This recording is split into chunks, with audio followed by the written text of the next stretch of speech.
primeiro comentário que eu gostaria de fazer é que eu não organizei um resumo do livro. Eu acho que é um livro que é muito importante que todo mundo leia, sabe? Como a tia Tânia falou, já li, já reli, estão lá tentando colocar na prática, no dia a dia, não é fácil, né? Mas vale muito a pena. Então, eu procurei tirar algumas considerações, né, os principais aspectos que o autor aborda pra gente, para poder propor aqui uma discussão, tá? Mas não é um resumo, não tá... eu coloquei como título alguns os capítulos, mas não são resumos dos capítulos. A leitura realmente ela vale muito a pena, tá?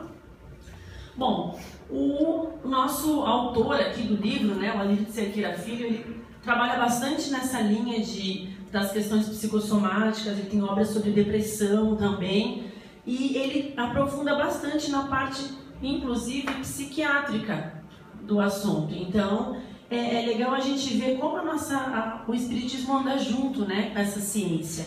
Mesmo sendo claro que o que é da ciência, né, o que é espiritual é espiritual, ele coloca ali pra gente no decorrer do livro também algumas técnicas, algumas coisas que podem ser feitas na prática. Bom, vamos começar então.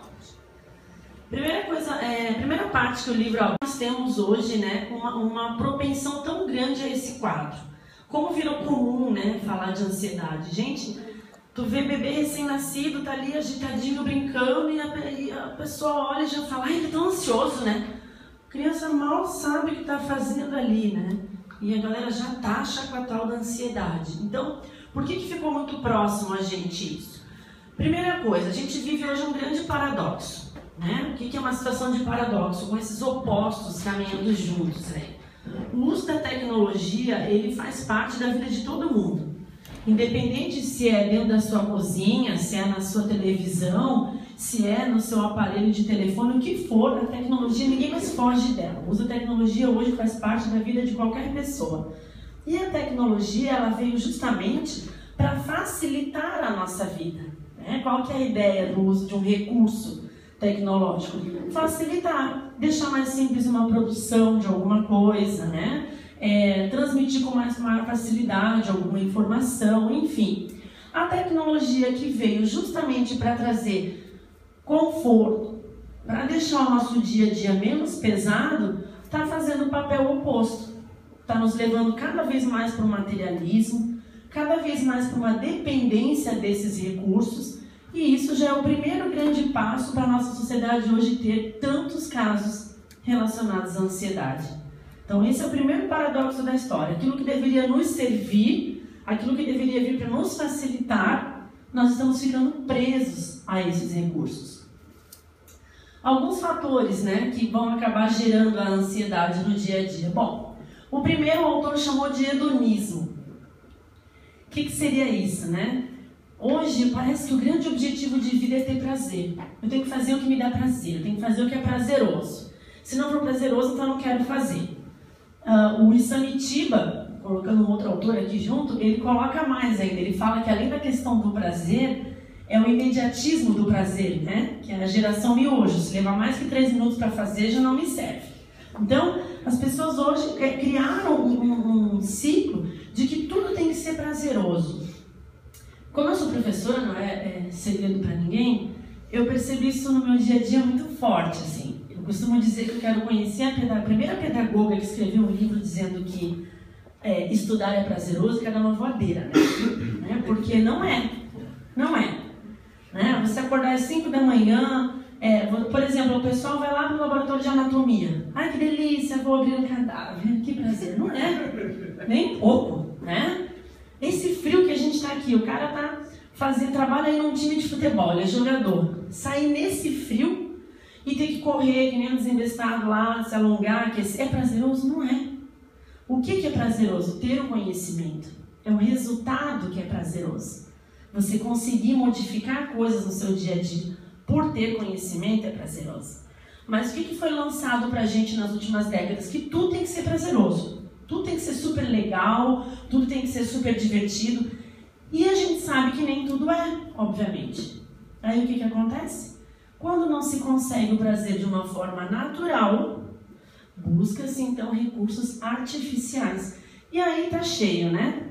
Vamos colocar aí recursos lícitos, né? O álcool, alguns determinados tipos de lazer, recursos ilícitos, né? Quantas drogas ilícitas aí fazendo parte do dia a dia, né? No nosso entorno, na nossa cidade, por sinal, né, gente, é um grande foco disso, né? O maior, já foi considerado o maior foco do Brasil. Por quê? Porque quando não alcança esse prazer de um jeito, tem que alcançar de outro, né? Porque foi isso. Se você não tem prazer na tua vida, alguma coisa está errada com a tua vida. O problema é você. Isso é o que é passado pra gente. Uma outra coisa que o autor coloca, o niilismo. O que é o tal do niilismo? É a crença no nada. Nada é comprovado, nada existe, nada é sério, nada é fixo, né? Tudo é nada. Então nós somos seres materiais. A gente não sabe nada do que vem depois. Então, se nós somos seres materiais, volta lá para o hedonismo. A gente tem que sentir prazer, porque a gente não sabe até quando a gente vai estar aqui. A gente tem que aproveitar enquanto está aqui.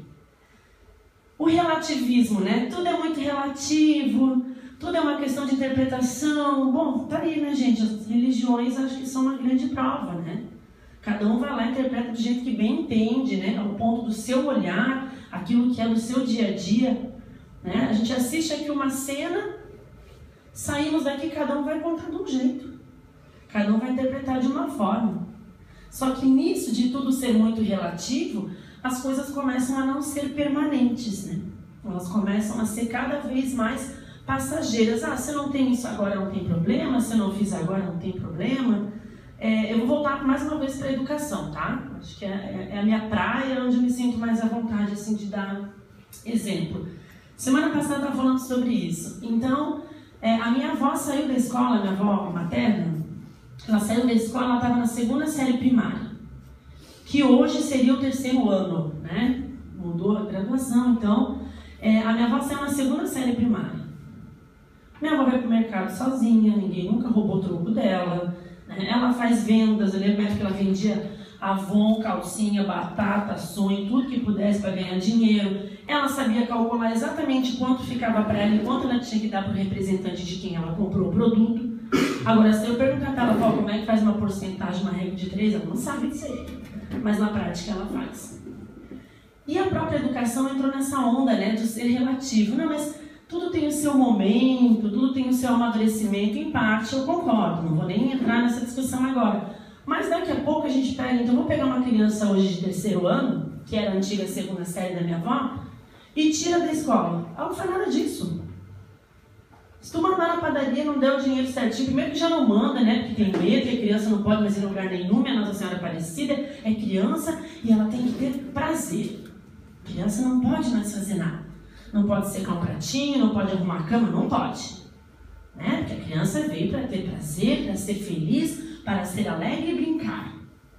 Aí, na escola, entra essa questão do que é relativo. Não, ela não sabe, mas uma hora ela vai aprender no momento dela. Beleza, alguns casos a gente sabe que tem vários diagnósticos, não é essa questão. Mas daí quando é que é o momento dela? Aí eu tiro o cara no 8º ano, no 9º ano, ele não faz metade do que a minha avó faz quando saída na 2ª série. Por quê? Porque agora tudo é muito relativo, né? Tudo é muito permitido. E isso também vai causar ansiedade. Consumismo, o autor coloca separado, tá? Eu juntei um só aqui. O consumismo e... eu comi um milho. E a coisificação. Tudo virou coisa, tudo é para consumir. A gente vale mais pelo que a gente tem, não pelo que a gente é. Eu já dei esse exemplo numa palestra, né?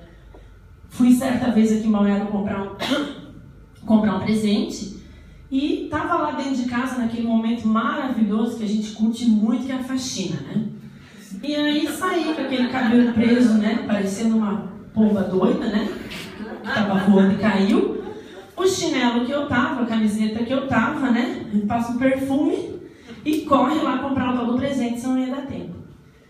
Eu fui a 3 lojas, gente. Eu moro aqui pertinho, tá? Eu fui a 3 lojas perto da minha casa, na Avenida Brasil e na Avenida Atlântica. Eu voltei para casa sem o presente e brava. Porque eu entrava, primeiro parecia que tinha entrado um OVNI. Não estava com a melhor aparência, tudo bem.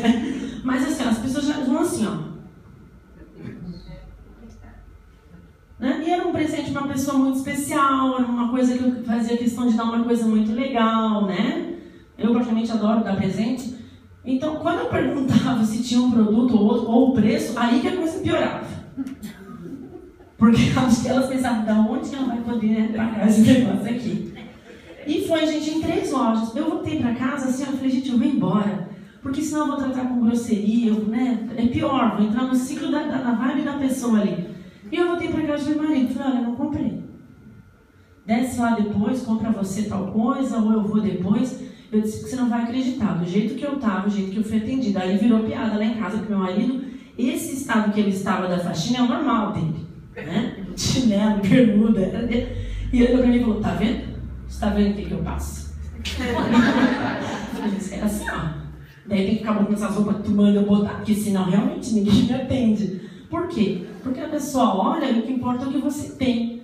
Eu tava com um chinelo, sei lá, de 10, 15 pila, né? Tava com uma bermuda de não sei quanto. Era aquilo que a pessoa que me atendia, ou que deveria me atender, estava vendo em mim. E não se eu era uma cliente, ou se eu era um ser humano que merecia ser atendida. Porque hoje o esquema do negócio é consumir, é comprar, é ter. E à medida que a gente não consegue, às vezes, acompanhar esse ritmo, lá vamos nós ansiosos, né? Na Páscoa, que é para ser uma época sensacional de energia boa, tu vê nego andando com as caretas piores possíveis. Por quê? Porque, meu Deus, o preço do ovo de Páscoa, como é que eu vou comprar? Não compre, caramba. Chega Natal, a mesma coisa, o preço, não, como é que eu vou comprar? Não compra. Então, esse estado de ansiedade também vem desse perfil que a gente está vivendo hoje, da gente ter virado coisa. Da gente valer pelo que a gente tem. E não pelo que a gente é. Eu vou fazer um parêntese aqui. Como professora adoro vídeos. Tem um videozinho, ele foi lançado... Cara, não lembro, gente. 2004, 2003, não tenho certeza agora. Enfim, a pessoa que produziu esse videozinho chama-se A História das Coisas, tá? Vale a pena ver inteiro. Quando vocês estiverem em casa, vai no YouTube e vê inteiro que vale a pena. Tem uns 20 minutos. Claro que eu vou passar 5 só. E a pessoa que produziu esse vídeo, ela trabalhou durante a maior parte da sua vida em grandes corporações, em grandes empresas, em grandes trades, né? Até que chegou um momento que ela passou para o outro lado. Uma moradora dos Estados Unidos da América, né? Morou em Washington há muito tempo. E ela cansou de ver aquele esquema de tudo tem que ter, de tudo tem que lucrar, né? Principalmente no país dela, Estados Unidos, tem que estar sempre à frente. E ela resolveu produzir esse material, que se chama A História das Coisas, para mostrar o outro lado. Quem somos nós na história das coisas? Então, vou pedir para a Kika colocar ali para a gente.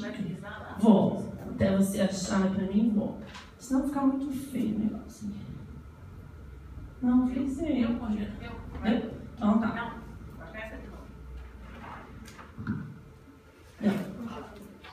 Ele está aí na tela, tá, Kika?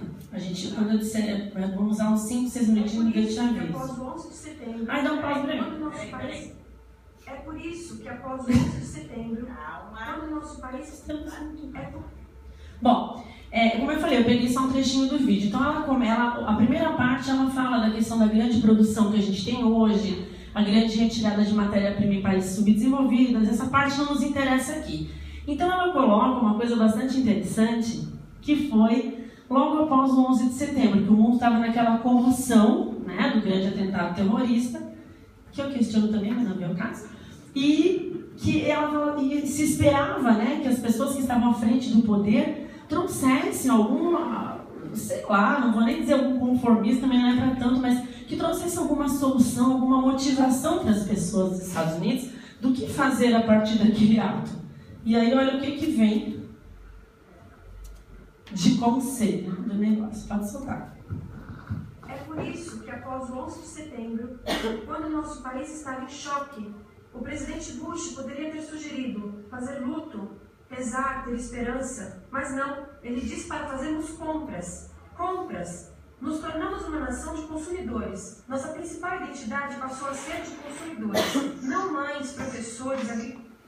É por isso que após o 11 de setembro, quando o nosso país estava em choque, o presidente Bush poderia ter sugerido fazer luto, pesar, ter esperança, mas não, ele disse para fazermos compras. Compras. Nos tornamos uma nação de consumidores. Pode Nossa dar pausa principal aqui. identidade passou a ser de consumidores.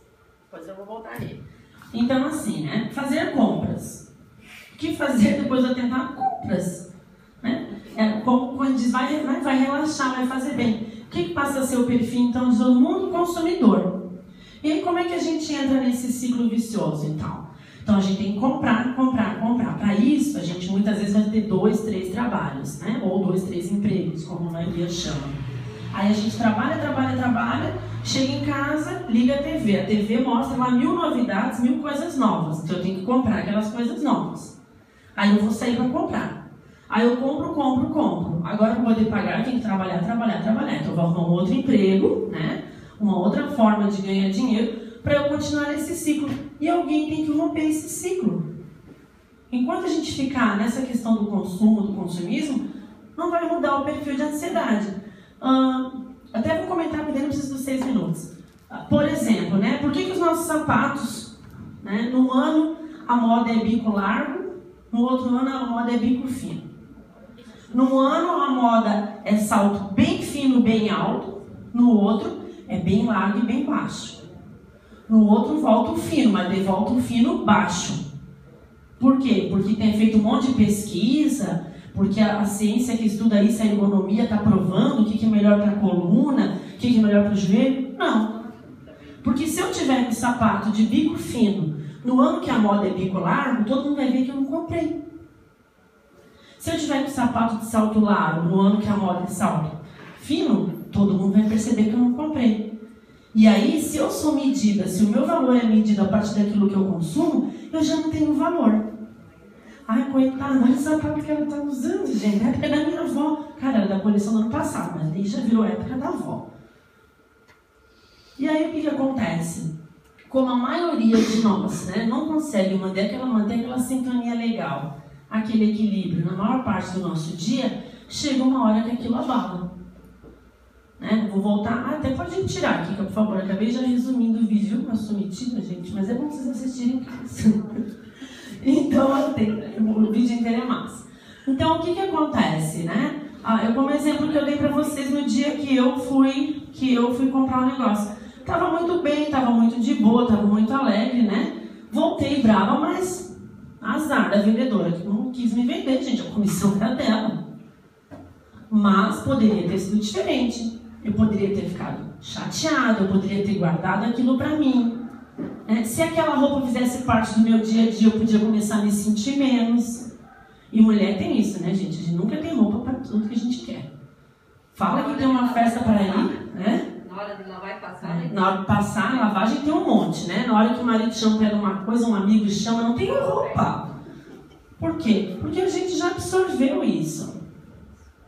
A gente já colocou na nossa cabeça isso. Tá, mas a festa da fulana.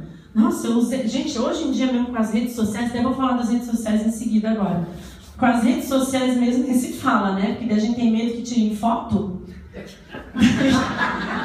Vai aparecer. Nossa, aí tem 2 fotos lá, 2 festas de 3 meses de diferença, mas você tava com o mesmo vestido. Aí a sua amiga fala, nossa amiga, você só tem essa roupa. Né? Eu, como eu sou bem delicada, eu digo, não tenho só essa, mas as minhas dá pra lavar, passar e usar de novo. Tu acredita que não são de jogar fora?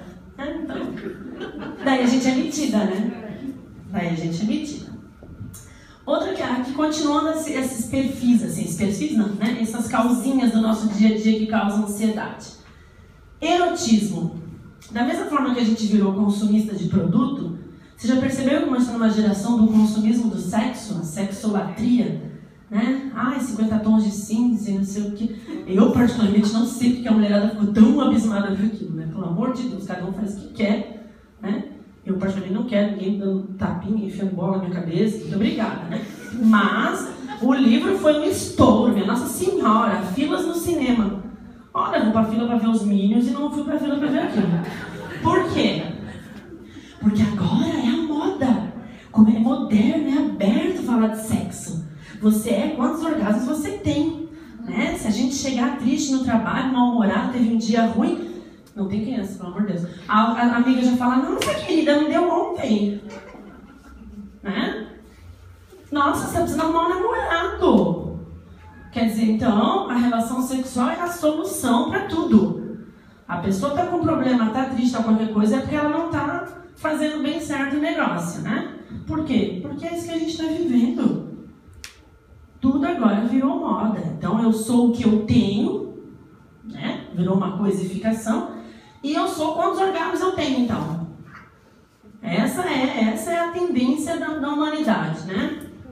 O que isso vai trazer pra gente? Uma coisa chamada saturação. Por que saturação? Porque aí você já passou dessa fase ali do hedonismo, que tem que ter prazer, que a tua vida tem que ser maravilhosa, tem que ser alegre, né? Já passou dessa questão do sexualismo.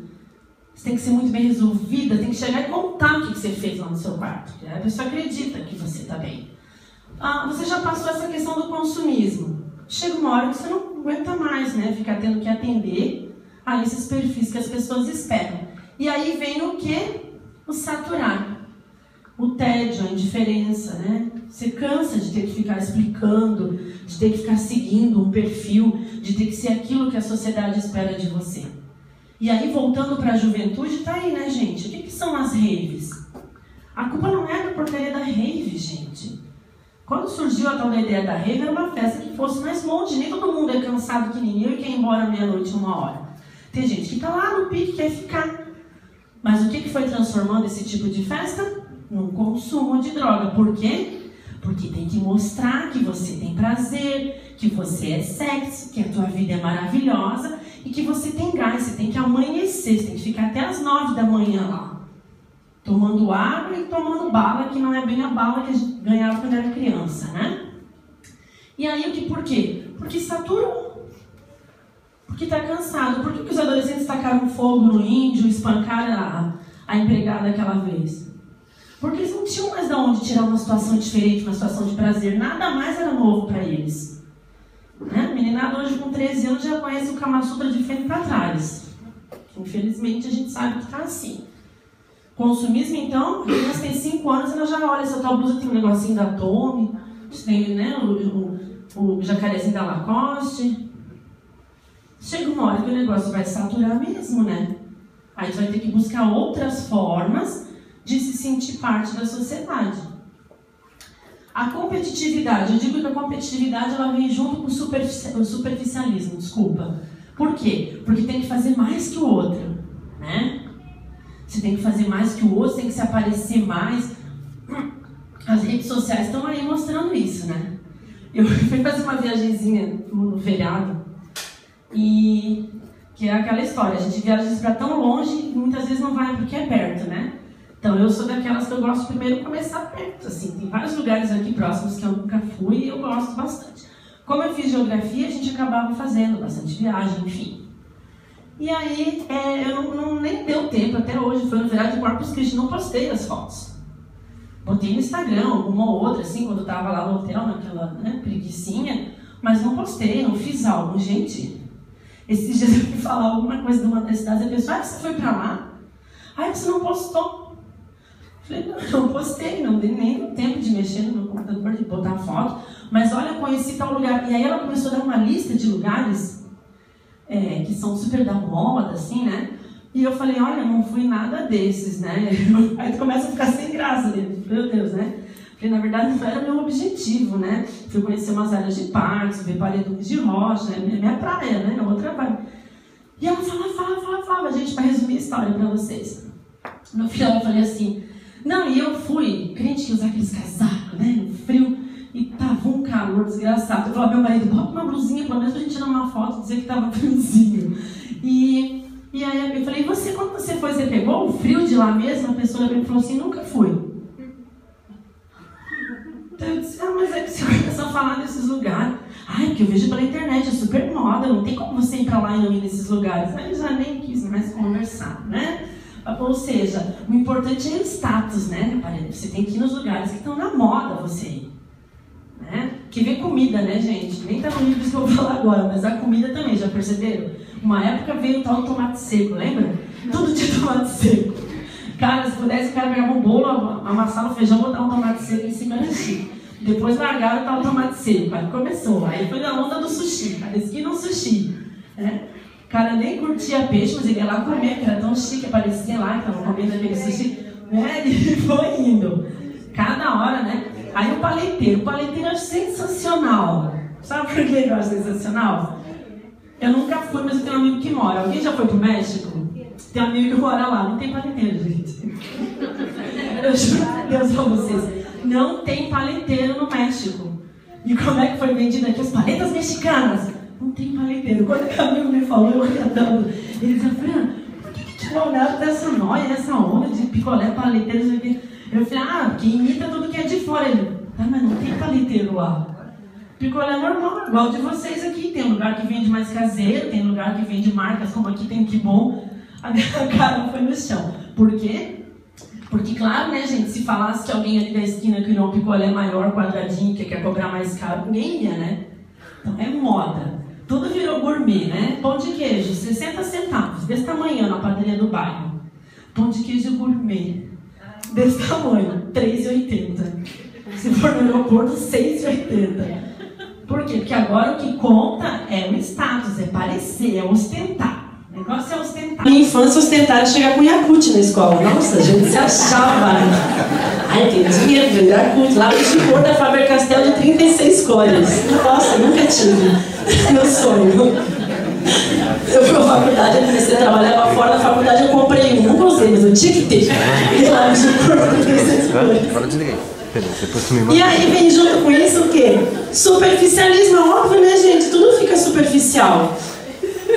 Tudo fica superficial. Tu vai nas festas, é assim, né? Vamos continuar aqui no superficialismo. Então você vai, você paga uma grana pro cara dar uma esticada nos teus cabelos, né? Vai lá pro salão, o negócio não é muito bom. Eu botei tudo. Ia ficar desse tamanho, dessa umidade. Aí você paga, você tá pagando pro cara, é da profissão dele, você tá pagando. Aí você ainda posta foto, marca, porque o cara é top, ele é chique, tem que botar que foi ele que te arrumou.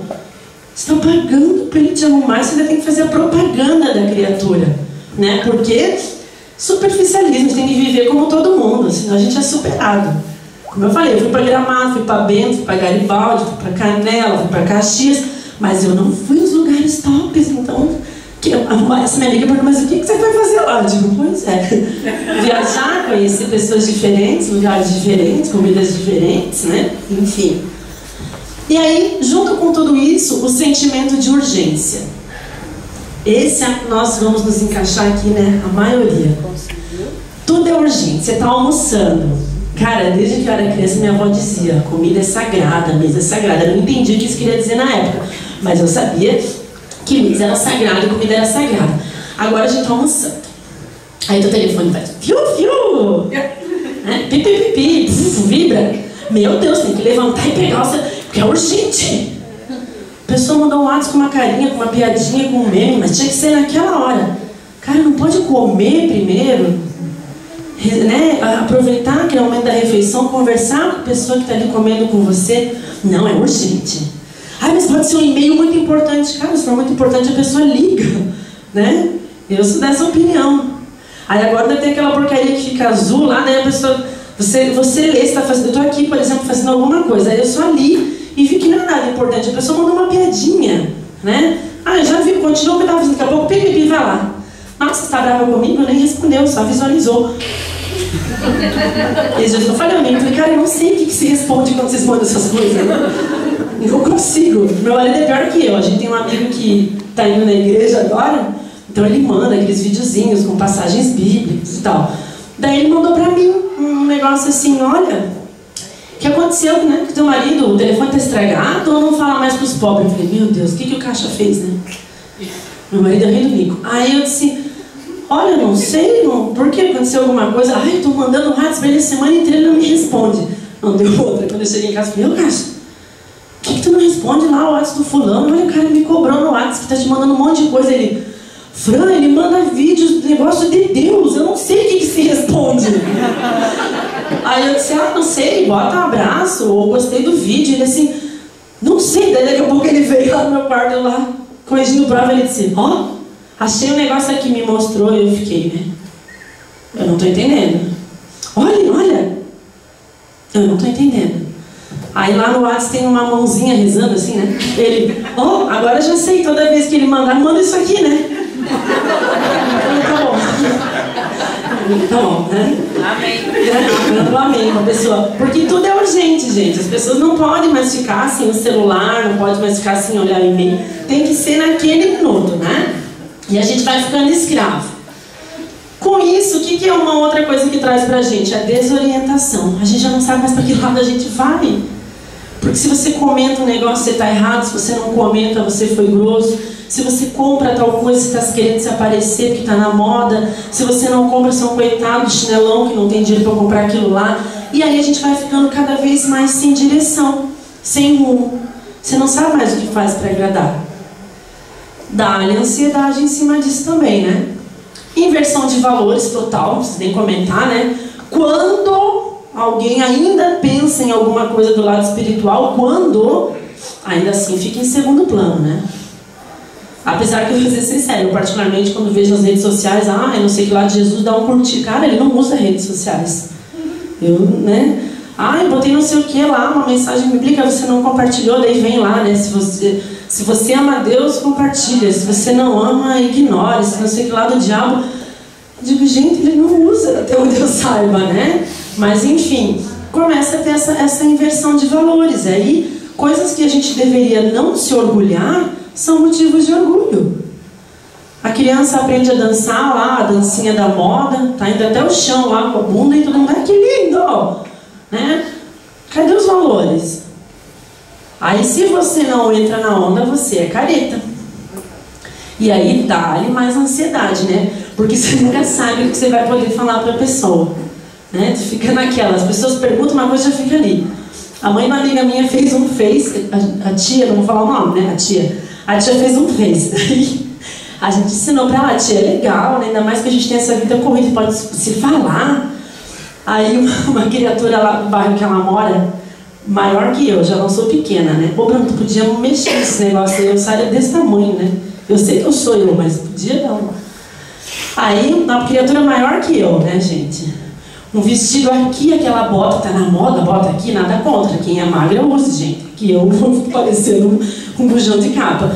Aí a criatura botou o vestido aqui, a bota aqui, botou. E aí, o que acharam? A tia foi comentar. Ela botou, ai amiga, você ficou enorme com essa roupa, hein? Já te vi com roupas mais bonitas. E até hoje ela não entende porque a mulher não fala mais com ela. Né? Por quê? Superficialidade. Eu falei isso na outra palestra do amor próprio. A pessoa já coloca esperando aquilo que é pra você falar. Não é pra você falar o que você quer falar. Né? Você tem que colocar lá, linda! Né? Falei isso na palestra semana passada. É isso que a criatura espera. Se você não colocar linda, tchau, amizade, 30 anos, foi embora. E a tia tá perguntando, mas por que a fulana fica de conta comigo, né? Vai explicar. Com isso vem o que, gente? Se a gente juntar tudo isso que eu coloquei ali até agora. O vazio existencial. Né? A gente às vezes está em casa, tu sente um vazio que tu não sabe de onde vem, tu não sabe explicar. Porque se é raiva, a gente sabe dizer, tô com raiva. Se é frio, tô com frio. Se é fome, tô com fome. E quando tu não sabe o que tá sentindo?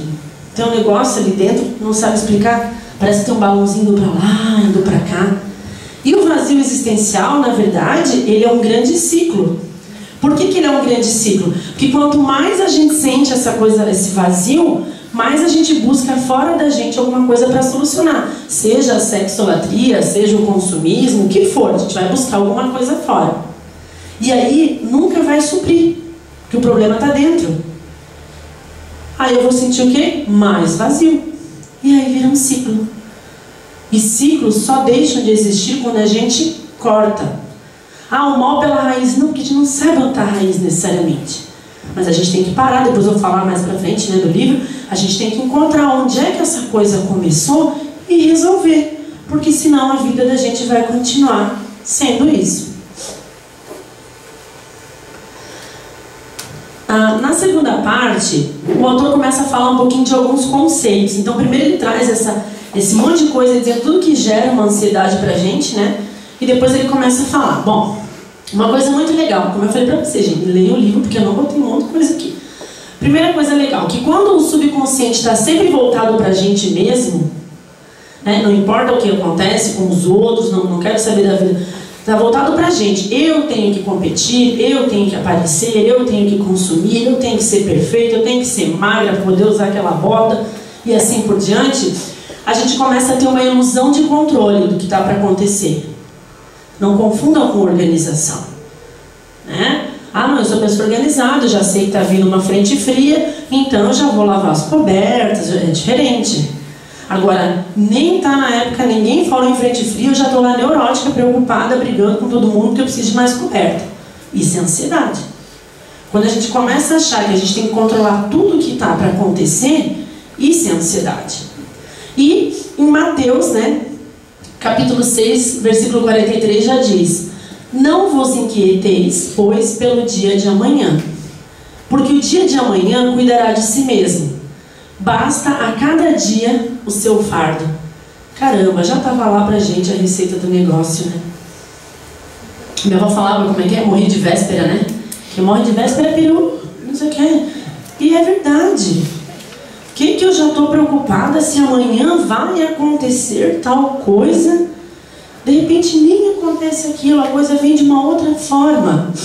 No colégio que eu trabalho, cada professor, um horário por semana, 45 minutos, está disponível para atender os pais. E aí os pais marcam, né, naquele horário para ir falar com a gente, para elogiar, dizer como a gente é importante na vida dos filhos. Tá bom, né? Que a nossa aula é legal, que o filho tá bom, né? Porque assim, né? E aí eu tenho uns amigos que a gente chega para bater o cartão ponto, e aí as meninas da recepção, elas colocam um papelzinho ali com clipes no cartão para te avisar que o pai marcou. Gente, eu tenho uns amigos, a gente tá longe ainda da tal da porta, né? Que diz que é a porta do Angelone, mas você já enxerga pela sombra que tem alguma coisa no teu cartão ponto. E esses meus amigos, eles, lá de longe, eles enxergam e já param na porta. Ai, meu Deus! Ai, quem é que já marcou comigo? Eu digo, meu Deus, pega o papel e veja, né? Aí eles já pegam. A mãe do fulano, por que não sei o quê? Por que tal aula eu chamei a atenção disso? Por que o fulano... Fico olhando assim, eu digo, e agora a mulher vem? Eu digo, gente, a mulher vem. Quando ela chegar, conversa e veja o que foi. A gente pisa na bola bastante, né? Eu, pelo menos. A gente, às vezes, faz alguma coisa achando que está super certo e não é aquilo que a pessoa interpreta, ainda mais adolescente, né? Que a gente fala o olho, entendeu o olho. Então, senta, conversa, deixa a pessoa falar. Não, esses meus amigos são dois especiais. Gente, a horário de atendimento deles, um é na quarta, outro é na quinta. Então, por exemplo, hoje de manhã, no final da manhã, para bater o ponto de saída, tinha um. Ou seja, é só quarta que vem. Não, a criatura já não prestou mais. Eu digo, gente, a pessoa fica a semana inteira. Me poupei. Aí eu volto àquilo que eu falei da palestra passada. Ó. Me amo. Né? Se eu fiz errado, se eu pisei na bola, eu vou escutar o que a mãe tiver para falar. Eu vou pedir desculpa, é o mínimo que eu posso fazer. E claro, eu vou explicar por que eu fiz daquele jeito também, para ver se ela entende que não fiz, né? Por mal. E se foi um mal entendido, vamos ouvir, vamos solucionar. E às vezes não é nada disso. Às vezes a mãe marcou para dizer que vai viajar, que a criatura vai perder tantas aulas. Mas, gente, eles já ficam assim, ó, parece que o mundo vai acabar. Sofrendo por antecipação. Por quê? Porque quer ter controle. Quer ter controle do outro dia, quer ter controle do que está acontecendo lá fora. E isso só vai agregando cada vez mais peso. E isso só vai deixando cada vez pior. Volta aquele ciclo do vazio. Muitas vezes, o ciclo da violência. Muitas vezes, o ciclo da violência. Uma vez mamãe marcou comigo, gente, ela só não me chamou de santa. Aquela mulher falou, eu deixei, né? Ela falou, 45 minutos, ela, né, ficou quase metade desse tempo só falando. Aí eu esperei ela falar, porque daí bota pra fora, né? Melhora. Comecei a querer explicar, mas não adiantava. Ela já foi crente na verdade dela. Aí eu falei, olha, então me desculpa, né? Vamos resolver isso aí, vou falar com o seu filho, tal. Quando ela saiu, meu coordenador falou, e aí, como é que foi com a fera? A pessoa já tem fama lá na escola. Eu falei, aquele jeito, né? Tava bravo, me xingou, dele. Tá, e tu conseguiu mostrar pra ela? Eu falei, não. Mas tu não mostrou pra ela que não foi assim? Não. Mas ela foi embora achando que ela tá certa? Foi. Mas eu falei, cara, ela não ia me ouvir, ela acreditou num outro momento. A minha consciência tá leve. Num outro momento, de repente, né, as outras coisas vão acontecer. O universo conspira, ele fica bravo quando eu falo. o universo conspira. Daqui a pouco, ou talvez na outra encarnação também, ela vai perceber que a coisa não foi assim, que não era a minha intenção. O que importa é que eu sei que eu não fiz aquilo. Se eu falasse um A, a mulher me dá uma voadeira. Então deixa ela botar pra fora, deixa... Não deu outra. Mas 3 semanas depois ela voltou. Claro que a palavra desculpa não existe, né? A gente não tem que ficar esperando. Mas do jeitinho dela, com as palavrinhas dela, ela mostrou que ela percebeu que não foi bem assim e tal. No final estava ali me pedindo para ajudar, para, né, dar uma vigiada no negócio. Pronto.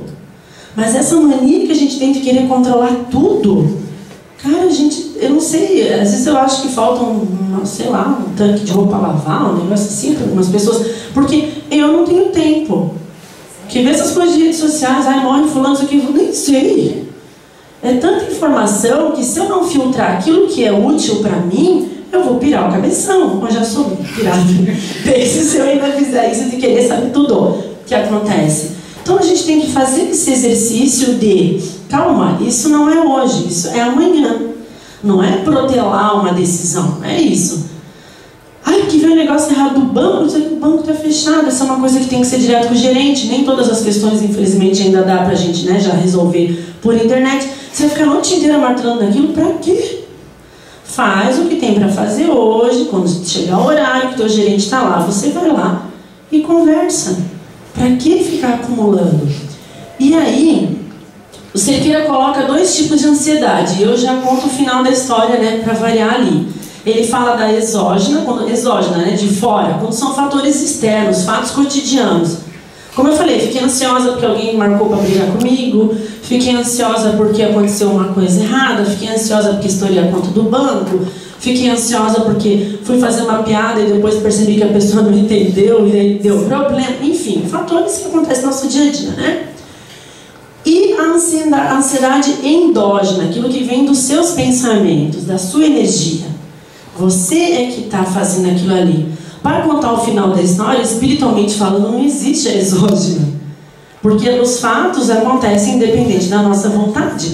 Eu só vou permitir que aquele fato se torne algo que me deixa ansioso se o meu pensamento vibrar aquilo ali. Então, no final das contas, não tem fator externo. Só tem fator interno. Né? A gente tem que cuidar, claro, a gente às vezes acaba ficando meio frio para algumas coisas, mas faz parte, o troço, né? Tô aqui conversando, falo mais da cobra com as mãos derrubei ali a jarra e quebrei. Ai, meu Deus, quebrei! Não vai se colar, não vai se reconstruir, não vai ficar uma jarra bonita de novo, independente do que eu venha fazer. Então, para que ficar martelando a vida inteira? Quebrei a jarra, ó céus, ó vida, quebrei a jarra. Tia Dani vai me odiar, ela adorava jarra, quebrei a jarra. Meu Deus, a mulher está olhando, deve ser porque eu quebrei a jarra. Não vai adiantar. Então, na verdade, não tem fator externo, a gente permite. Fulano me deixou brava, não deixa, ninguém deixa ninguém bravo. A gente se permite ou não ficar bravo. Às vezes a gente se permite bastante vezes. Né? Quem é casado, né? A gente se permite bastante vezes ficar bravo, né? Não é fácil esse negócio, ninguém me avisou. Se não avisando, eu levei 500 anos para resolver aceitar. Imagina se me avisasse. Então, na verdade, não tem nada de fora. É aquilo que a gente projeta. As coisas vão acontecer, seja para nos testar, seja para nos melhorarmos, seja por nada, não é nada a ver com a gente, porque também a gente não pode achar que a gente é centro do mundo. Tudo acontece, né? Para aprender uma lição. Meu Deus, morreu o homem lá que cantava não sei o quê, foi para eu aprender algo com ele. Eu nem conhecia o cara, vou aprender o quê com esse negócio? Deixa o cara morrer lá, em paz. Né? Tem gente também que fica assim numa pilha de reflexão, que tudo que acontece foi para algo na sua vida. Não, meu anjo, o mundo não gira ao seu redor. Falando de aluno, já contei para você que já falei isso para uma aluna. Eu estava de coisa cheio já, de tanto escutar, ai, porque a coitada, porque não sei o quê, porque ela acha que não gosta dela, nem lembrava, gente, que era menina, Deus me perdoe, mas é muito aluno, gente. Um dia eu chamei e falei assim, vem cá, vamos conversar um pouquinho com a Fran, né? Vem cá, vamos lá. Ai, gente, já foi minha nossa, como eu sou terrível.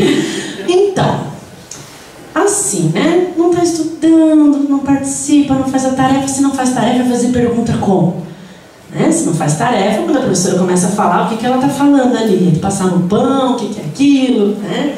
E aí começa a conversar, eu não quero que converse, vou chamar atenção, e assim vai, não é? Falei, então você tem que mudar.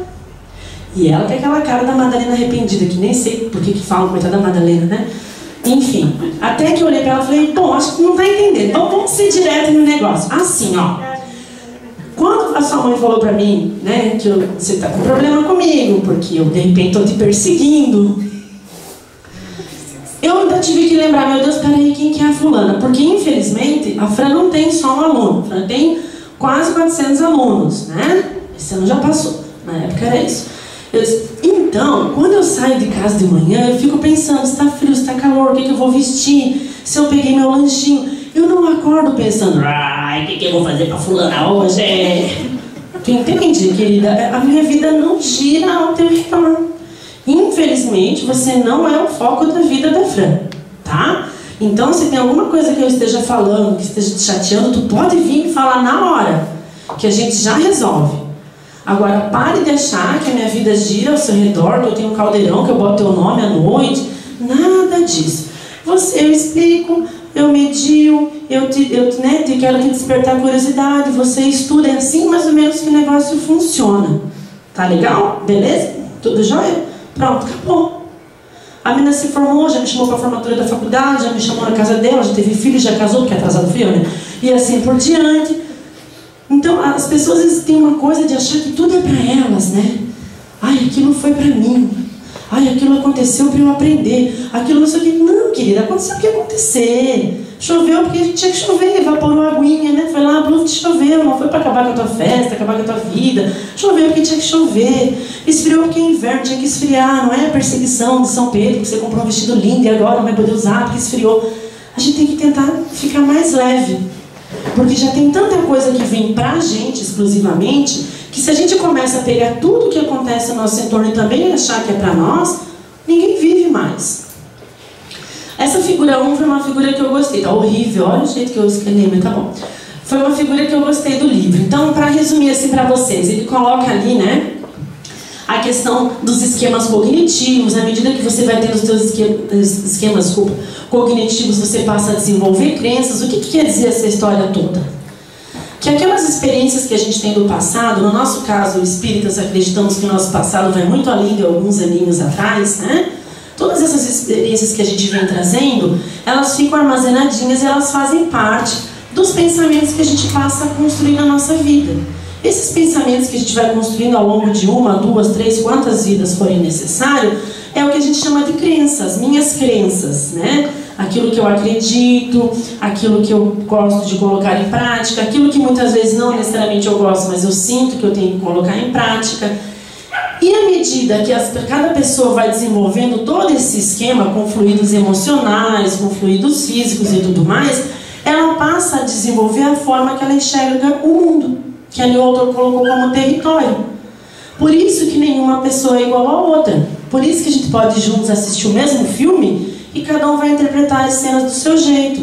Por isso que eu posso colocar um objeto aqui na frente e cada um vai falar uma função do objeto que lhe é prioridade, que vai ser diferente da do outro. Porque a gente constrói as nossas crenças. Se a gente aceita que cada um constrói as suas crenças, a gente tem que aceitar que essas crenças vão fazer parte do nosso dia a dia e que quando acontecem delas ficarem muito profundas, estarem muito próximos da nossa vida, são as crenças existenciais. Então as minhas crenças é que fazem eu ser quem eu sou, o eu sou, né? Na meditação a gente fala muito isso, né? O eu sou o que eu sou. Por quê? Todo aquele conjunto que eu fui agregando no decorrer da minha vida e de outras vidas, tudo aquilo que eu vou acreditando, que eu vou praticando, vai fazer quem eu sou. Só que muitas vezes nessa história de ter essas crenças, a gente acaba às vezes criando um eu sou com várias questões limitadoras, com alguns pensamentos limitadores. Né? Eu tive uma amiga que uma vez falei para vir fazer uma apometria, pelo menos quando eu fiz para mim sempre foi muito bom. E a primeira vez que aconteceu uma situação parecida com ela sabe, já sabia que ia acontecer, porque tá vendo? Quantas encarnações já foi assim comigo? Então agora vai ser assim mesmo, Mariana, por favor. Eu vou quebrar de verdade a jarra, não vai ser efeito especial. E aí ela colocou pra mim isso, sabe? Ela foi lá em casa e tal, e disse, olha, obrigada. Tá vendo? Porque não adianta, viu? Eu já sou assim, isso já vem de tantas encarnações, então por isso que está acontecendo nessa também. Então aquilo que eu falei, a pessoa vai tomando para ela coisas que não eram para tomar. E aí muitas vezes vai se limitando. Ah, mas tá vendo? Ó, não foi a primeira vez que eu fiz de tal jeito, tá vendo? Acabei fazendo de novo. E a gente vai se limitando, vai começando a acreditar que a gente não consegue, que a gente não pode, que a gente não vai dar conta. No livro tem um caso que eu não vou aprofundar aqui, senão fica muito longo, mas o autor dá um caso de uma pessoa no livro, a Maria, e aí fala, né, a história de vida da Maria. Ai, gente, não lembro se eu botei depois detalhes da Maria, deixa eu espiar. Não botei. Ele bota ali que ela tinha 48 anos, e nessa história de vida dela, ela sempre teve, na verdade, um pouquinho assim de uma depressão leve, de sentimentos assim que acabavam colocando ela para baixo. Ela teve uma história de vida bem complicada, com pai, com mãe, enfim. E aí, através dessa ilustração, o autor mostra como a pessoa pode, no decorrer da vida dela, ir agregando aquilo tudo como informação para ela e acreditando naquilo. Então, o pai dizia que a menina era burra. Consequentemente, ela já não fazia as coisas bem feitas perto do pai, porque estava sempre naquela pressão. Daí ia para a escola, não fazia. Tinha professora que também dizia que ela era burra. Os colegas diziam que ela era burra. Chega numa parte da vida que ela mesma fala, pô, mas então eu devo ser burra. Né? E aí, começa a se limitar. E quando não se limita, não tem uma vontade real de mudar. Fica naquela, eu não posso ser burra, eu não devo ser isso. Eu tenho que fazer, não tem nada. A forma que a gente se expressa num problema também é importante. Se eu sei que eu não sou burra, quando alguém fala, ô burra, eu já não posso olhar, já começa por aí. Senão eu fico, olha, mais gente me chamando de burra. Como é que sabia que era pra ti? Porque tu acreditou, porque tu olhou, tu aceitou, né? Eu trago um presente para a Marinês. Tá aqui na minha caixinha, ela não pega a caixinha, o bagulho é meu, o negócio é meu, esse troço é meu. Agora eu vou botar a culpa nela, ela não quis pegar aquilo ali. Então a gente também tem que começar a não aceitar determinados pensamentos que a gente tem. Porque aí a gente começa a se limitar. Esse caso da Maria é bem interessante no livro, porque ela vira uma pessoa que, por mais que ela ache que se esforça, né, ela está sempre numa vibe muito pessimista. Tem sinais, tem sintomas para eu saber que eu tenho ansiedade? Porque tem fatos, como eu falei, que são naturais, né, gente? Tu tá ali, sentada, quietinho, cai um lustre, desaba um teto do teu lado, como é que tu não vai ficar... Ai, com aquilo ali, meu Deus, onde é que caiu isso? É normal, não quer dizer que então, agora eu vou ler o livro, vai cair o teto e eu vou dizer, olha... Caiu. Meu marido é assim, vai fazer o quê? Não cheguei nesse nível. Não cheguei, tu vê como muda, ó, viu o livro lá, porque antes eu achava que ele era perturbado, agora eu vejo que ele tá certo. Tá vendo? Ele tá certo o negócio. Então, a gente começa a perceber que tem alguns sinais, tem alguns sintomas do nosso dia a dia que já começa a mostrar pra gente, né? Opa, tem uma luzinha piscando aí, presta atenção, está se repetindo, isso já aconteceu várias vezes. Por exemplo, inquietude e nervosismo, né? Aquela pessoa que mesmo que esteja tudo pronto, tudo ok que ela tinha para fazer, ela continua com aquela coisa de que, meu Deus, será que vai dar certo? Faltou alguma coisa aí, esqueci não sei o que. Né? Isso fisicamente também, o tempo todo ali com o pé assim, e bate, e aquele tique nervoso. Não. Pode saber que já está sinalizando. Se você não... Ai, eu sou muito agitada. Não, meu anjo, você está perturbado. Né? Agitada é quando tem uma situação que te permite ser agitada. Agora eu chego num lugar que tem um baita de um silêncio, tá todo mundo quietinho, todo mundo deitadinho, ninguém me atrapalhando e ainda assim eu não consigo parar, não é que ser agitada não. Vamos, né, presta atenção que alguma coisinha aí não tá muito no lugar. Desassossego, produzindo exaustão e inação. Os extremos, né? Não consegue sossegar, tá sempre nervosa. Chega uma hora, tá sempre exausta, assim, tá sempre cansado. O dia passou, parece que passou um mês. Você fez as atividades que você sempre faz, mas parece que aquele dia tudo foi muito pesado. Ai, tô exausta. Ou o oposto, ou a inação, não consegue fazer mais nada. fica com aquele sentimento que não vai dar conta e aí não sai, não faz nada do que era para ser feito. Vivência de ameaça, né? Quando começa o tempo todo a achar que alguma coisa vai dar errado, alguma coisa dá um sinal, alguma coisa está ameaçando a minha paz. E a experiência de luta ou fuga, também extremos, né? Ou a pessoa está sempre em guerra, né? Parece que sempre tudo é contra ela. Ou fuga, ou ela já não quer mais fazer parte da realidade de ninguém, já não quer estar mais junto, já não vou lá porque não consigo, quando estou perto do fulano, acontece isso. Ela já mandou essa informação, já armazenou isso no cérebro. Então, ou ela já vai armada, né? Chego eu lá, como eu falei, a pessoa fala, tá bonita hoje. Que é? Tô gorda? Não, eu senti uma ironia no teu tá bonita hoje. Meu Deus, o pessoal só falou que tá bonita hoje. Na verdade, não é, eu tô bonita todo dia. Né? Ou a fuga. Não, eu já não vou porque eu já sei que se eu chegar lá, a fulana vai fazer um comentário, o Beltrano vai me olhar e já vai ferver o sangue, querido. Nada ferve, é você que quer fazer o negócio pegar fogo, né? É você que quer permitir. E aí tem vários que o livro coloca, eu coloquei soltos aqui, né? Por exemplo, melancolia e aflição, os medos, né? Uma hora tem medo de morrer, outra hora tem medo de ficar louca, isso eu tenho. Outra hora tem medo de ter vontade de se suicidar, né? Outra hora já está com os pensamentos bem mórbidos, assim. Tem distúrbio do sono. O autor coloca todos eles num pezinho de igualdade, tá?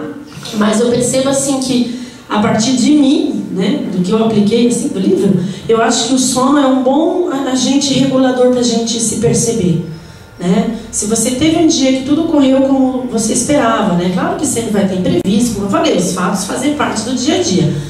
E ainda assim, tu não consegue ter uma noite tranquila de sono, ainda assim, tu não consegue acordar relaxado, parece que dormiu, mas não descansou. O sono, ele é um ótimo regulador pra gente, ele é um ótimo sinalizador de que alguma coisa está errada.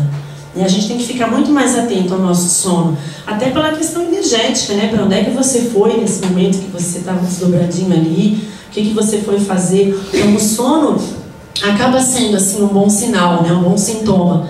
Diminuição da atenção e dificuldades de concentração, né? Então eu estou aqui lavando uma louça, mas já estou pensando que eu tenho que também fazer tal coisa. Aí, no fim, a louça não sai bem lavada e daqui a pouco eu vou fazer aquilo lá e já lembrei de uma outra coisa, não me concentro em nada que eu estou fazendo. E a gente tem que se permitir, olha só, a gente tem que se permitir se concentrar. A gente tem que se permitir ter lazer. Eu sempre falo muito isso nas palestras, porque foi uma coisa que, graças a Deus, eu consegui aprender na minha vida. Até meus... eles não sabem a minha idade. Até meus 20 e poucos anos, eu era uma pessoa assim que eu não me permitia ter lazer, eu tinha que ser a primeira, eu tinha que estar sempre sendo a melhor, eu tinha que atender a todos os quesitos. Né? Se fosse hoje, então, eu tenho que ser magra, eu tenho que ser alegre, e eu tenho que passar uma imagem de serenidade, e eu tenho que ser a primeira a terminar isso, e a minha nota no mestrado eu tenho que ser melhor, e no trabalho eu tenho que me destacar. Eu não me permitia. Eu nunca me permitia. Aí fiz uma apometria, fiz também terapia com psicóloga, e eu comecei a perceber por que eu não me permitia. Né? E hoje eu me permito. Hoje eu chego e falo, Fran, tu ficou de trazer tal livro para mim, não veio? Não, dormi. Não vou dizer, não, eu fiquei fazendo um estudo. Não, dormi. Não, fui passear. Não, fui bater perna. Não, fui lá negativar minha conta para uns negócios. E assim por diante. Né? Então, quando a gente começa a não conseguir se concentrar, a perder energia sem ter feito atividade, né, gente? Não quer dizer, tô ansiosa, então, fiquei 2 horas na academia, cheguei mal, tava treinando, calma. Né? Quando a gente começa a perceber que, digamos assim, que nessa continha o resultado está diferente do que a gente colocou na continha, então, tô cansada, tô sem energia. Mas por que eu tive esse resultado? Eu trabalhei bastante, eu corri, subi morro, fiz um monte de coisa? Não, então peraí, então não podia estar com essa perda de energia. Tô sentindo medo de morrer, por quê? Alguém te ameaçou, mandou uma cartinha, um negocinho colado do jornal, dizendo, né? Não, então peraí, por que você está com esse medo de morrer? Então a gente sempre tem que olhar. Uma coisa é quando é um resultado de um conjunto de ações, outra coisa é quando vem, digamos, do nada, né? E ainda nos sinais e nos sintomas, né, começa a ter falsas interpretações da realidade. Ele colocou ali, né, a tendência à dúvida, a querer as coisas para outra, né? A gente começa sempre a achar que não foi feito como deveria ser feito, tem que adiantar aquilo ali. Os tiques que eu falei, que são os transtornos de linguagem não verbal, né? A expressão facial, não quer não. Quando a pessoa bota botox, que também fica assim, né, gente? Não sabe se ela tá feliz, se ela tá triste. Mas quando não bota botox e ainda assim, eu vou botar. E ainda assim, a pessoa não fez plástica, não fez nada. E ainda assim, tu olha pro rosto dela e tu não sabe se ela é feliz, se ela tá feliz, se ela tá triste, né? Como eu sou velha, tinha uma novela que tinha aquele cigano Igor. Os mais novos, né? Era mais, né? Será que tinha ansiedade? Não, gente. A gente nunca sabia, né? Era a mesma carinha sempre, né? Sempre. Agora falando sério, meu Deus, eu fico zoando. Então quando a gente começa assim, ó, a pessoa tá sempre com aquele traço pesado, né? Aquele traço de descontentamento, sempre com aquela expressão de preocupação, tá lá numa festa, num momento divertido, mas ainda a afeição dela, né? Aqui as maçãzinhas do rosto tá sempre pesado, né? Isso, ó, as marquinhas, né? Machucadinhos internamente na boca, né? A pessoa tá sempre tão tensa que dela não vai poder socar outra pessoa, então ela fica aqui assim, ó, né? Tá sempre tensa, tá sempre se machucando. Tudo isso já são sinais de que a gente não tá conseguindo lidar com as nossas emoções e a gente tá sim no quadro que está relacionado à ansiedade, né? Os sintomas psicossomáticos, né? Que daí tu vai lá no hospital, o cara te, né? Ai, o cara, que feio. O médico te examina e tu não tem nada. Mas tu, em casa tu tava sentindo uma taquicardia, tava tendo um negócio ali dentro, né? Constrição dos vasos, né? Nossa, minha família não tem histórico de nada da circulação, mas eu tô o tempo todo sentindo ali, tô sentindo dor, suo do nada, a boca tá sempre seca, náusea o tempo todo, e não está relacionado a um quadro clínico, por favor, né? Agora não vão deixar de ir no médico, ai, tô ansiosa, não, tá com dengue e vai morrer em casa. Não é isso. Né? Olha, sempre contextualizar no teu dia a dia. Quem melhor te conhece? Você. Você. Você percebe, se você parar para analisar, você sabe o que é teu, aquilo que tu está sentindo, e o que não é teu. Né? Tá um frio de danar, mas eu tô num suor que eu não paro. E isso está sendo constante na minha vida. Tenho dor no corpo o tempo inteiro, já fiz exame, já fiz tudo que podia e continuo. Olha, mais um sinalzinho ali de que alguma coisa está desequilibrada. Adorei essa bonequinha que eu pesquisei, a panelinha de pressão, né? Tem gente que parece assim mesmo. E aí, o que isso tem a ver com a questão espiritual, né? O que tudo isso tem a ver com a questão espiritual? Primeiro de tudo, essas situações já ocorrem porque a gente se afastou do nosso ser existencial, o eu sou, que eu disse. Porque se eu sei que eu sou centelha divina, que eu sou filho de um grande Criador e que eu tenho capacidades, eu vou saber lidar com as situações. Mesmo com dificuldade, mas eu vou lidar. À medida que eu me afasto desse ser, eu começo a estar sempre inseguro. Claro que tem a insegurança, digamos, normal. Qual? A circunstancial, né? Como eu falei, aconteceu... Poxa, a vizinha do apartamento do lado sofreu um assalto. É óbvio que você não vai chegar e dizer, ah, eu vou dormir tranquila. Não, você vai sentir uma insegurança. Aconteceu um fato muito próximo a você que remeteu a um certo medo interior. Circunstância. Dali um tempo já mudou ali a fechadura, né? Colocou uma equipe para vigiar o prédio, seja o que for, passou aquele teu temor, passou aquela tua... Ai, aquela coisa pesada que eu falei, ótimo, normal. Agora não aconteceu nada disso, mas eu não me sinto forte, eu não me sinto seguro, eu acho que eu não vou dar conta do negócio, eu não me vejo mais como filho de Deus. Essa é a grande verdade, né? A gente tem vergonha às vezes de falar isso. Então, quando a pessoa passa a não acreditar que ela é realmente um filho de Deus, que ela realmente veio para aprender, ela passa a desenvolver esses quadros. Aqui ele coloca as desconfianças, né? A desconfiança explícita, quando a pessoa começa a dizer, ah, sou ateu e pronto, não acredito e pronto, é assim comigo. E aquela desconfiança implícita, que é a mais difícil, né? Porque a pessoa fala que acredita, ela vai para a igreja, ou ela vem para a casa espírita, ela vai para a mesquita, seja onde for, mas lá dentro dela ela não está acreditando. Lá dentro ela ainda acha que ela não vai conseguir. A fé não é a verdadeira fé, porque a verdadeira fé ela é raciocinada. Ela tem que ser raciocinada. Pera, mas por que isso acontece?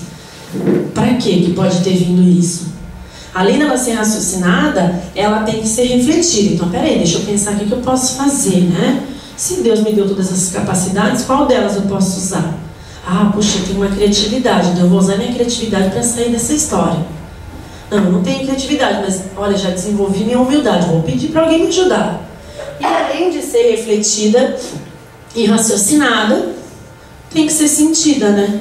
Porque se eu não sinto de verdade que eu tenho fé, não adianta falar para as pessoas, ah, eu tenho fé que vai mudar, ah, eu tenho fé que não sei o quê, mas fica esperando o outro fazer. E aí vem a questão do desequilíbrio, né? Começa a ter aflição, começa a ter angústia, porque não tem realmente um grande propósito de crença, não acredita naquilo que está falando. E aí a gente percebe muito claramente no nosso dia a dia 2 perfis, né? Na falta de equilíbrio. O ceticismo e o misticismo. O cético não acredita em nada, não adianta, porque ele não acredita que aquilo ali está relacionado a uma força maior, ele não vai realmente acreditar que tem um ser por trás dessa história. E o místico, que ele acredita, mas daí ele fica esperando que alguém faça, né? Então, eu vou lá na casa espírita pedir uma apometria, porque daí a apometria vai dar jeito no meu problema. Não vai, meu anjo. A apometria vai mediar para você encontrar essa raiz, para você pedir o perdão a quem você tem que pedir, mas você tem que continuar praticando depois. Então não adianta também, né, místico, tem gente que a gente fala em místico, lembra do homem lá, com o turbante, eu já lembro de místico, o povo mais carola, assim, né, talvez porque eu trabalho numa escola católica, que aí tudo, o coitado do Deus é culpado. Ah, porque se não vender a casa, vou pôr na mão de Deus, vou pôr na mão de Deus. Calma, não é assim. Pô, tenho que colocar tudo nas mãos de Deus, mas tem que fazer minha partezinha, né, quer ganhar na Mega Sena, põe na mão de Deus, não compra nem o cartão. Então, o que isso vai trazer? Aqueles polos, né? Aqueles extremos. Ou a pessoa começa a ficar uma pessoa muito dominadora, porque daí ela fica naquela que tudo é espiritual, tudo tem que ser resolvido espiritualmente, e ela quer te obrigar a ir para a igreja com ela, ir para a casa espírita com ela, e fazer tudo que ela faz. Ou vir uma pessoa submissa, né? Só vou fazer se a tia Tânia mandar eu fazer, se o pastor mandar eu fazer, se o padre mandar eu fazer, e aí começa a delegar a outros a sua felicidade, a sua vida. Então, se tu está dando o poder a outro para resolver por ti, tu não pode reclamar do resultado, não adianta ficar ansioso depois. Como é que a gente pode se libertar? Aí vem a questão do livro. Gente, ele não traz receita, tá? Ele traz muito mais reflexões pra gente. Tem no final uma técnicazinha ali bem legal, mas ele não é uma receita. Quem dera, se fosse assim, já tinha virado um best-seller em uma semana, né? Mas a mesma receita não serve para todo mundo. Não serve. Porque eu tenho que encontrar de onde vem o meu problema. Pode não ter vindo na mesma situação que ela. Então, a forma que eu vou ter que usar para solucionar vai ser diferente. Então, primeira coisa que a gente tem que ter é a pureza no propósito. Eu gosto dessa palavra pureza, né? Porque quando você fala de uma coisa pura, é algo que não foi ainda influenciado, que não foi misturado, né? Que você tem que acreditar, poxa, como pureza? Eu sou um ser de luz. Eu sou uma filha de Deus. Eu acredito que eu sou. Então, eu tenho que me amar. Que foi minha palestra da quarta passada. Eu tenho que ter amor por mim. Se não tiver amor por mim, se eu não me respeitar, como é que eu quero que os outros façam isso se nem eu tenho? Ah, mas é que eu sou humilde, eu quero que você diga que eu estou bem. Não, vai que tu não diz, já vou eu falar primeiro. Antes que qualquer pessoa já... Eu não vou botar lá e dizer, o que acharam? Já vou botar de cara. Viu como eu estou bonita? Acho que eu vou dar a oportunidade de dizer, como é que tu acha que eu estou? Vai que a resposta vem outra. Então, é auto-amor.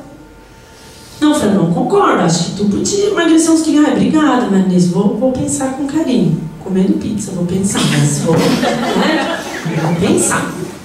Então, a gente tem que primeiro ver quem eu sou, quem eu quero ser. Eu tenho que me amar. Sentimento de aprendiz. Eu estou aprendendo, eu tenho direito de errar.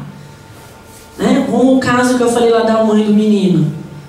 Não, meu Deus, como é que eu fiz aquilo? Como é que eu deixei aquilo acontecer? Mas que porcaria que eu sou? Eu tenho direito de errar, não vim perfeita. Ainda virei com certeza muitas outras vezes. Eu tenho direito de errar. Não posso agora me odiar, me massacrar, me chibatar porque eu errei. Claro que eu não tenho que continuar, que permanecer no erro, mas eu tenho que me perdoar. Tem gente que não se perdoa. Quer o perdão do outro, mas não se perdoa. Eu tenho que me perdoar. Eu tenho que me absolver daquele erro que eu cometi. E a partir disso é que vem a autotransformação. Porque a gente só muda se a gente acredita. Então a Marinês falou que era para emagrecer uns quilinhos de bola. Aí eu cheguei em casa, fui provar um vestido e não fechou. Eu digo, opa, não é que eu tenho que emagrecer mesmo? Então peraí, o que eu vou cortar aqui dessa minha comilança? A transformação é um movimento de primeira pessoa. Ninguém transforma ninguém. De forma alguma. Você casa sabendo que o cara é daquele jeito. Ele casou com você sabendo que era daquele jeito. Não quer dizer que você não tenha que melhorar e que ele não tenha que melhorar. Mas eu tenho que estar ciente que ele vai melhorar se ele quiser.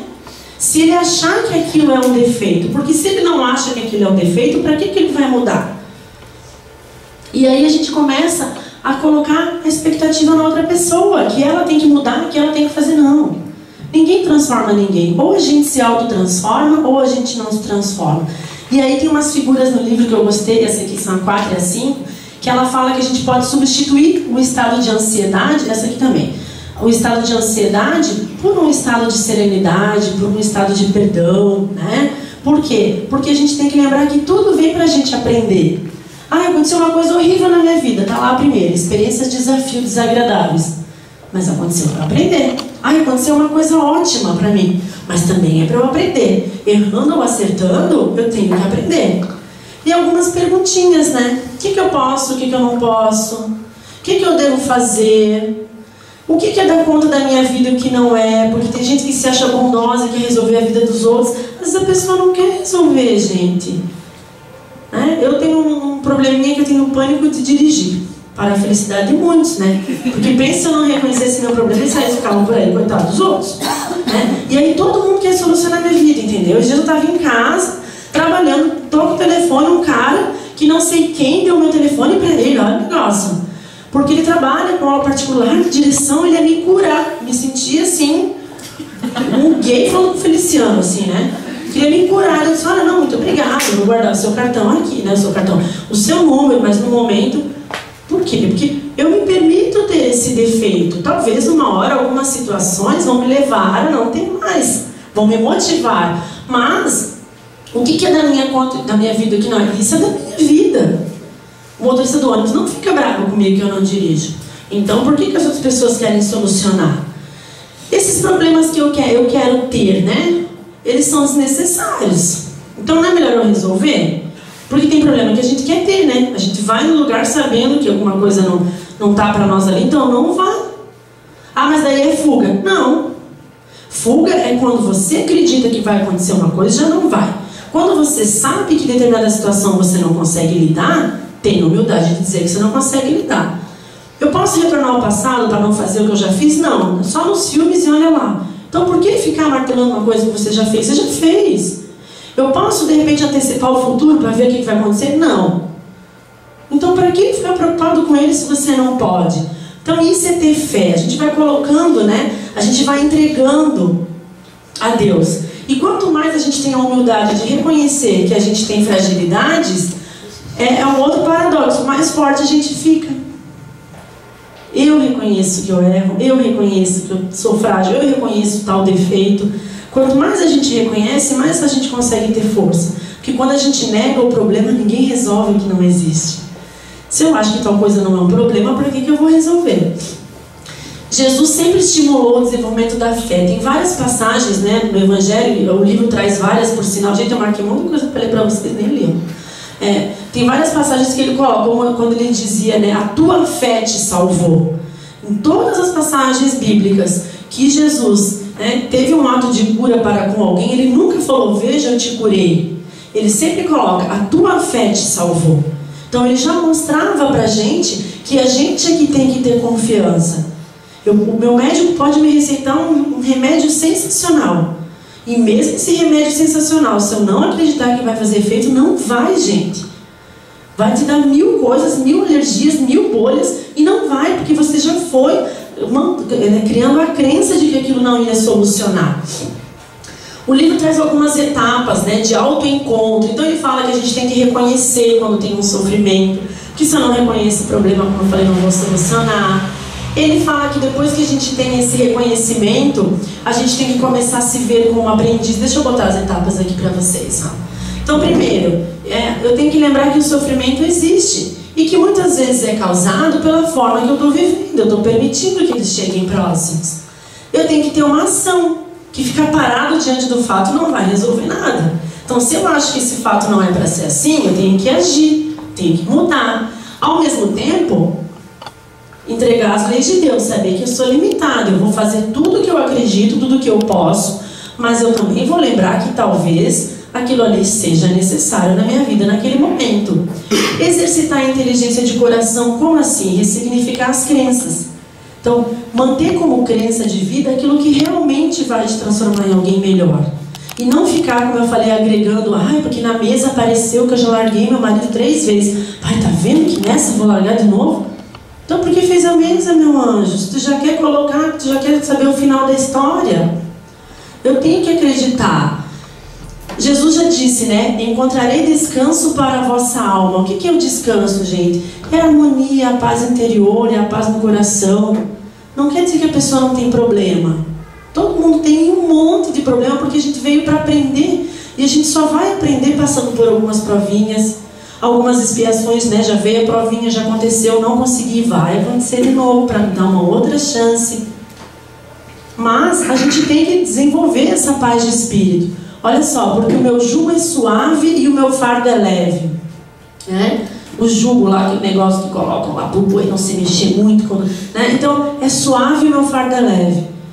Por maior que seja o problema, a mensagem que foi dada é: está indo para você porque você vai conseguir. Transforme em leveza, transforme, mude, né? Tem gente, como eu falei da questão facial, que pessoa já chega assim com uma cara. O que tu vai dizer? Porque o que a pessoa está esperando é que você diga: nossa, que problemão, né?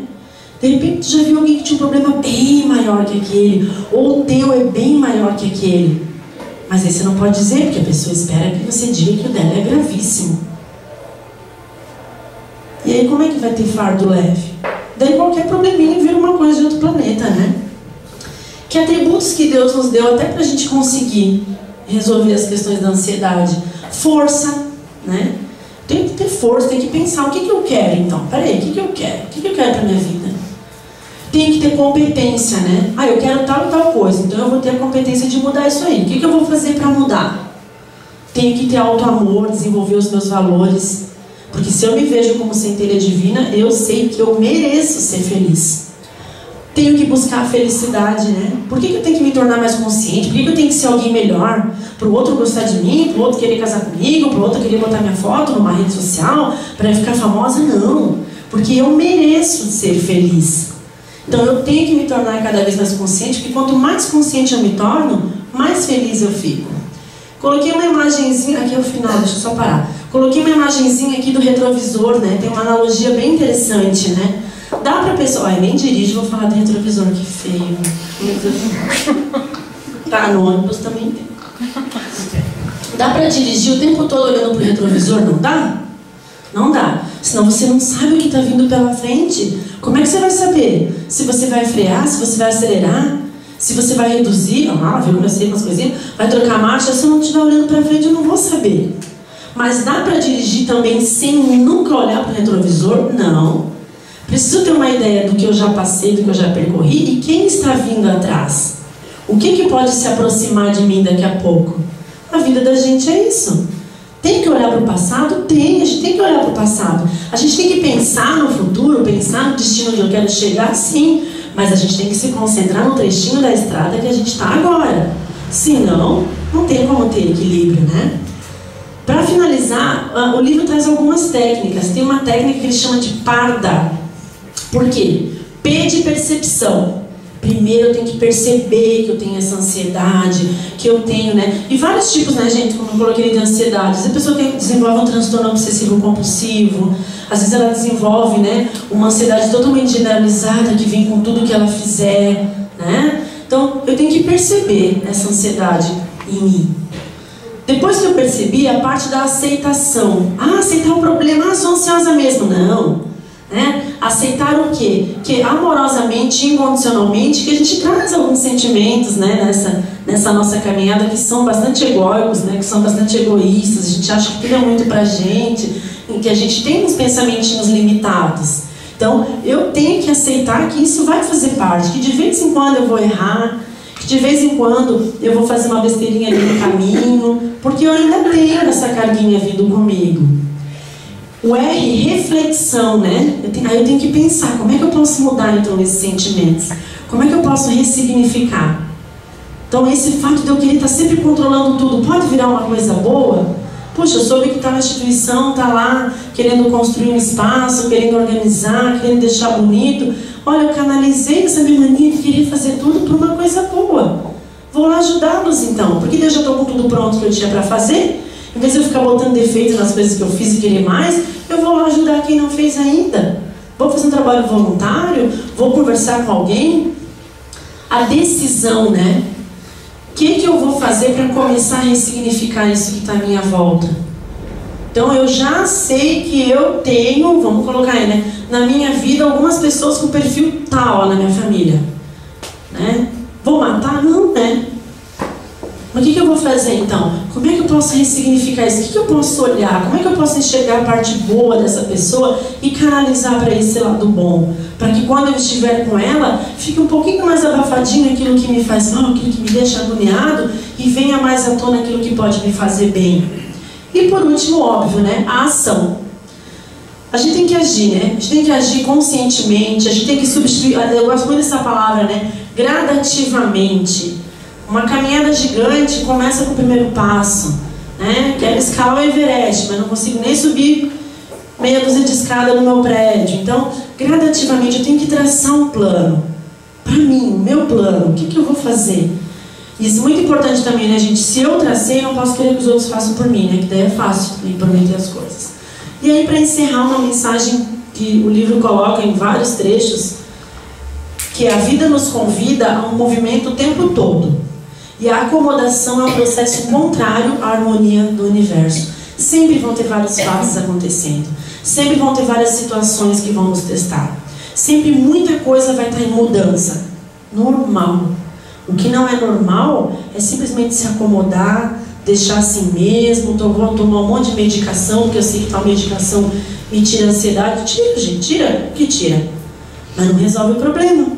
Primeiro momento que você não tomar a medicação novamente, você vai sentir muito mais forte aquilo. Você vai estar criando aquela dependência, né? Total e absoluta. Então, movimento. A vida é movimento. A gente não ficar parado.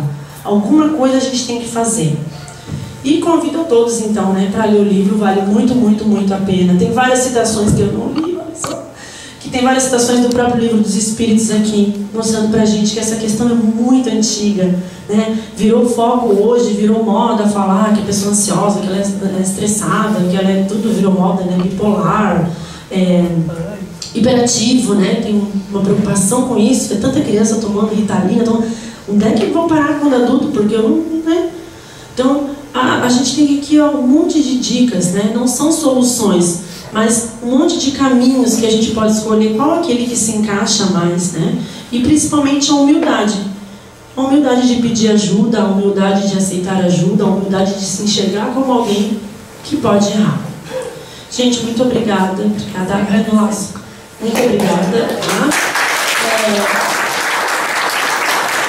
Falei muito, né? Nem tem tempo para abrir, Adri. Na quinta que vem, daí eu vou deixar, já está salvo ali o material, de repente o pessoal fazer uma discussão, tirar cópia do caso ali da Maria, de mais uns casos, e ver como é que vocês conseguem enxergar aquilo ali, porque a gente se enxerga, né? A gente se enxerga num monte de coisa. Eu não sou muito bom, não tenho ansiedade. A gente se enxerga, a gente vai lendo e vai se enxergando ali. Então, de repente, né, posso mandar essas questõezinhas também, Ari, para vocês retomarem essa discussão. E a gente começar a praticar, porque a gente que às vezes, a gente como espírita, a gente tem muito isso de achar que a nossa missão é ajudar todo mundo. A gente tem que se ajudar, gente. A gente tem que começar por nós. Né? De nada, enquanto as pessoas lá fora olharem pra gente e não virem a gente como alguém, puxa, queria ser assim. Pô, olha, aconteceu tanta coisa na vida dela, olha como é. Não tá certo. Né? Então a gente tem que começar a ser, por mais que alguns sentimentos sejam egoístas quando a gente se limita, mas o amor próprio não é egoísmo. Ninguém dá ao outro o que não tem.